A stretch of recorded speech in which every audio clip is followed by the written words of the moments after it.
Thank you for joining us today for our webinar on getting started with open educational resources. This webinar is all about OER and the Go Open initiative. We're going to take a look at how the Go Open initiative is changing K-12 classroom instruction and some of the challenges that educators face when adopting OER into their curricula. This includes finding, vetting, and aligning OER with their district standards. Lastly, we'll demonstrate how our teaching and learning platform addresses these challenges, making it easier for teachers and administrators to go open in their classrooms. My name is Julie. I'm a marketing manager here at It's Learning. I'll be co-presenting this webinar along with my colleague, Jackie Schwartzberg. Good afternoon, everyone. My name is Jackie. I am the technical educational consultant here at It's Learning. And prior to working here at It's Learning, I was teaching in the classroom for just about 5 years. And as a teacher, I know that one of my biggest struggles was saving quality resources that was related to all of my units from year to year. I know that I collected a large amount of resources and would place them in folders, either within my filing cabinet or by my desk. And I marked up a ton of books to hopefully remember each year which resources I wanted to make copies for all of my students. And I know that many of my colleagues spent a lot of their time doing this exact same kind of prep work for their lessons and activities, whether it was during breaks, before or after school, whenever they could find time. And today we will show you how the It's Learning platform can help you with these common frustrations that all teachers face related to open educational resources, along with all the other resources that you use as a teacher.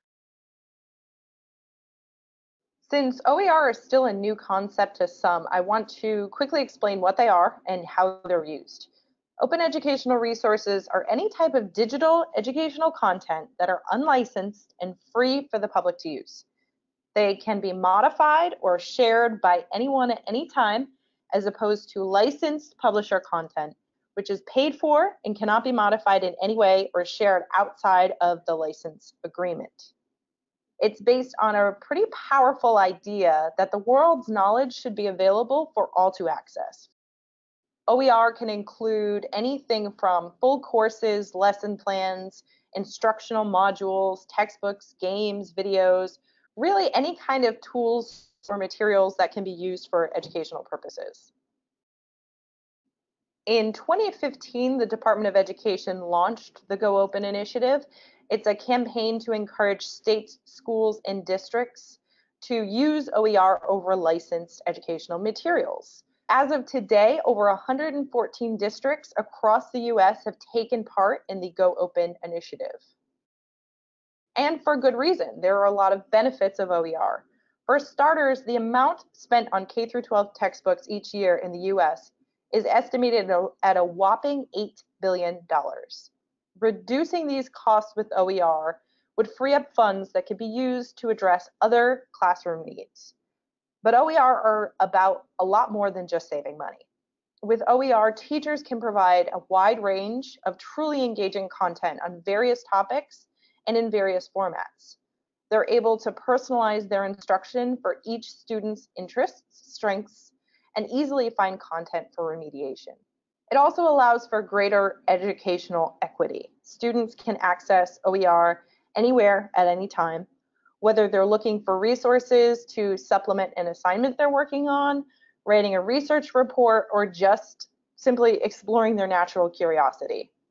And whether you have a class of 5 or 35, OER are easy to distribute widely with little or no additional cost. Unlike textbooks and other static sources, teachers can edit OER. You can take an existing digital resource, adapt it for a class, and also make that modified OER available for others to use. Incorporating open educational resources in the classroom has its challenges. I'm sure many of you have started to go open, or maybe you've adopted some OER into your instruction, or you're working to completely do away with textbooks. No matter where you're at, there are challenges that arise with finding, using, and managing OER. For starters, the sheer quantity of OER is overwhelming. Having a gold mine of free educational resources sounds good in theory, but finding teaching tools that are going to be genuinely impactful is seriously time-consuming. According to the Learning Council, 58% of teachers spend up to 5 hours a week just on web searching for resources, which means more than 12% of a teacher's time is consumed by web searching. As we know, a textbook is not just a collection of information on a topic. They follow a learning cycle that provides information, opportunity for practice, reflection, dialogues. So when teachers look for OER, they have to reconstruct that learning cycle on their own for each lesson. And the time wasted on finding the right OER is compounded by the process of vetting the content you do find. There are vast numbers of resources that have not been culled or vetted to ensure compatibility with specific grades. And similarly, a concern that's shared by teachers and parents alike is the quality of content that students engage with. There are concerns around parsing the unreliable, biased, or downright misinformation that makes its way around the web. There are third-party resources and links that can bring your students down unsafe internet rabbit holes, and resources that have quickly become irrelevant or outdated. Finally, there's the question of what to do with all of this content once it's curated. How do you organize your digital files to make them easily accessible to other teachers for future lessons? How do you share them across the district and make them discoverable for students, much like a traditional library? And how do you achieve this level of accessibility and organization without each teacher having to become a digital librarian? Well, we can confidently say that the benefits of OER outweigh the headaches, but to effectively incorporate them into your instruction without taking away valuable teaching time, you have to be proactive. And an enterprise level learning management system can offer simple solutions to these inevitable challenges. I'm going to kick the conversation over to Jackie, who can now demonstrate exactly how the It's Learning LMS makes getting started with OER easier. All right, thank you. One of our biggest differentiators as a learning management system is that we have a digital library that contains over 2 million learning resources that are available as soon as you onboard. We have a partnership with Guru, which is an open educational resource that has helped to build our library today with quality assured content for our teachers to address a variety of learning styles that will help personalize learning in the classroom. In addition to the Guru content, we also have a variety of global resources that have been shared with staff members by our current customers today. To start, we are logged in as Claire Langton, as you can see here. She is a 7th grade science teacher. As she first logs into the It's Learning platform, she sees all of her daily tasks right on the home page. She has all of her recent updates that have been populated here for her, and she can write additional comments if she chooses. Any events would populate below, and any follow-up tasks are students that have submitted work that are ready to be graded. When I navigate here to the courses, you can see in the drop-down menu that these are courses that Claire is currently taking as a learner in professional development or teaching as a teacher. So we are going to hop into the 7th grade science course so we can show you how to make use of all of those open educational resources along with all of your other resources to organize your year. So as we jump into courses, you can see it's very much of a micro view of that homepage that we saw, but now it's only resources that pertain to this particular course. So she has direct access to her unit that she's currently in here, weather, and she can make any modifications directly from the overview page. Now, if I click on the quick add button here, this is where you can add additional resources or assignments to your students for a particular unit or lesson that you have just taught. And if we go to add task,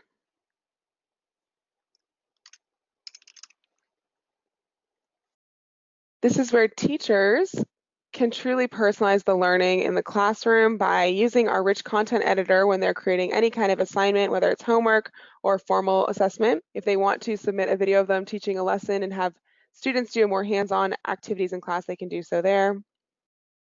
To better organize this, you can also select the unit that you want to keep this in. So again, you can have all your resources and assignments that you have created from year to year be saved digitally. Okay, so we are going to hop into the planner, which is a digital look of all of the resources and activities that students have. As you can see here, she's currently in Unit 2. And from the planner, you can immediately access the library to add any open educational resources or resources that you are looking for. Now, this can save teachers a lot of time as opposed to sifting through the Google jungle that I know is a nightmare for many staff members. And you can also make it directly correlated with learning objectives or standards if you want to filter it that way.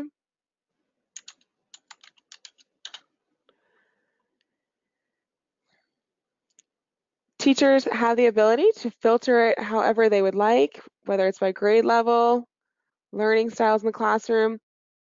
And you can also filter by open educational resources such as Guru to make finding and accessing those resources much easier. And teachers can simply add it to their plan or their collection for future use.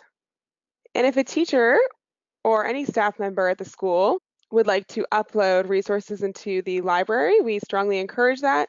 We do have a wealth of content from our current customers today that is shared globally in our library, so you can share it with the entire It's Learning community at large, your district or school, or just save it for yourself. And now we have time to take a few questions that have been submitted. And the first one I see is from Roger from Maryland. And he asked, what resources are pre-existing in the library when you first onboard? And that's a great question. So what your teachers and your staff will have immediate access to when you first onboard with the It's Learning platform in our library is any resources that have been submitted by our current customers for the entire It's Learning community to use.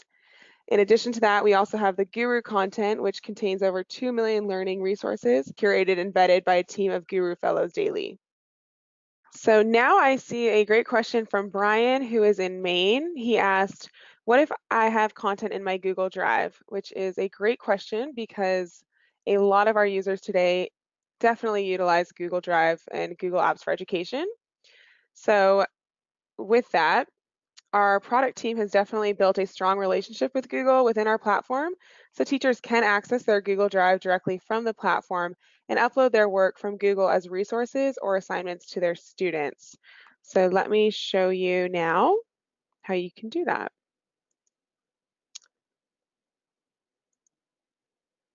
If you go to your quick add button, you can simply drag anything from your Google Drive into the files and save them for your students without having to log in twice, which is a big time saver. And next I see a question from Tracy, who is in Georgia, and she asked, is there a rating and review system in the library? There is, actually, so I'm going to go into the library. And let's type in a commonly used resource in English, which is To Kill a Mockingbird.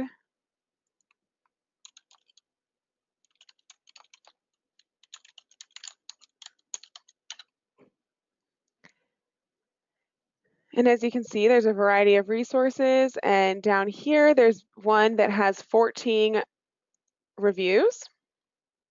So similar to other programs such as Yelp or TripAdvisor, you want to always review different content or things that trip that you're about to go on before actually digging in deeper, just as educators would like to review resources that other teachers have commented on and gave reviews on and see what they had for insight to better choose quality resources.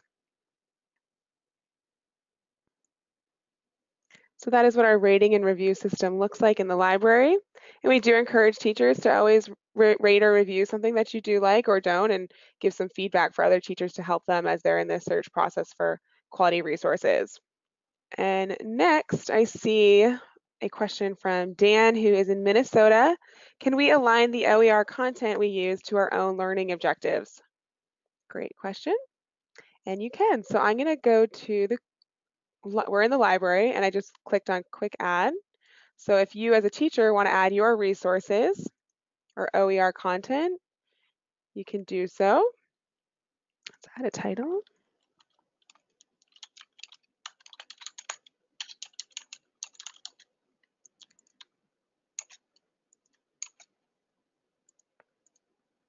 And as you can see, the link is you can embed YouTube videos here. Once you publish it, this is where you'll get the option to align it to your own homegrown learning objectives or standards that you want to use from whatever it may be, Common Core or Next Generation. And the next question here is from Jerry in Arizona, and he asked, we started our Go Open initiative recently, so is that a good time to start with its learning? And the answer to that is that there really is no right time to get started with its learning. We have worked with a wide variety of schools that have started at every stage of the game. So whether the school currently has a lot of resources that are ready to go and be uploaded or none at all, it doesn't matter. We can work with you at any stage. And we have helped migrate a lot of content over and aligned it to their own learning objectives for schools that already have pre-existing content. And we've also worked with schools that have a clean slate and are just getting started with their resources. So you can definitely build those as you go, and we can train you and help you with that process. So no matter where you are with your initiative, we'll make sure you have a smooth transition within its learning. And next, I see a question from Kitty in Illinois, and she would like to see the student perspective, which I will gladly go into now.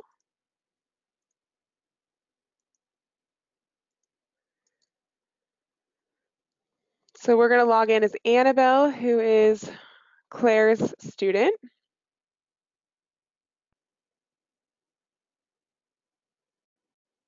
And as Annabelle logs in, she has landed on the group page here, which is a great place for all stakeholders to communicate anything that is going on district-wide or within this school. Now, if I go into courses, we were in that 7th grade science course before. At the teacher's perspective, I'm just going to show you one small change that's different on the student perspective. So as she logs into her course, she can go through that unit to weather that Claire Langton has built out for her students one by one through each resource as she goes as a playlist. So I'm going to click on that. And as she has completed one resource or assignment, she can move on to the next, making the ease of her workflow much less complicated. And typically teachers will end it with an informal or formal checking for understanding so they can gauge what their students gain from that unit. All right, and lastly, we have time for one more question. I see from Jean in Indiana, and she asked if students have access to the library. And students can definitely have access to the library, but this is done at the administrator level where you can set permissions or parameters if you do or do not want your students to have that access. However, many of our customers today do have their students, give their students access. So we'll go in and show you what that looks like. And the great part about turning on the library for students is that there might be a topic that was discussed in class that a student on their own wants to dig a little deeper with. So maybe they were studying something in math and she was struggling with, she can go back on her own to get back on track and also filter it by her own preferred learning style as well.